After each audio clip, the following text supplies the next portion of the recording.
Have you ever wondered how to ensure consistent string lengths in JavaScript? String padding might just be the solution you're looking for.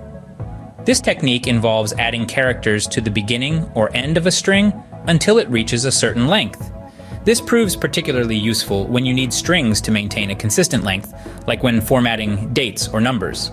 The ES8 or ES 2017 version of JavaScript introduced two methods to facilitate string padding: padStart and padEnd. The syntax is straightforward. For padStart, you write your string, followed by a padStart targetLength. Similarly, for padEnd, you write your string, followed by padEnd targetLength. The str stands for the original string, while targetLength represents the desired length of the resulting string after padding. PadString is optional and represents the string to pad with. If not provided, the default is a space. Let's illustrate this with an example. Suppose we have a string 5.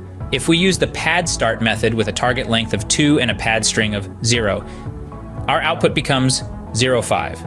On the other hand, if we use the padEnd method with the same target length and pad string, our output becomes 50. So what's the difference between these two methods? Well, padStart adds padding characters to the start of the string, while padEnd adds them to the end. String padding comes with a host of advantages. It ensures consistent formatting, which is useful for aligning text or numbers in tables, file outputs, and so on. It also simplifies the generation of fixed-width strings without the need for complex logic. However, like all good things, string padding should be used in moderation. Overuse can lead to excessive string length and unnecessary memory consumption.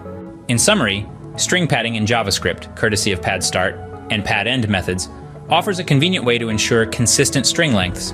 It's a handy tool for formatting output, aligning text, and simplifying string manipulation tasks. But remember to use it judiciously to avoid bloating your string lengths unnecessarily.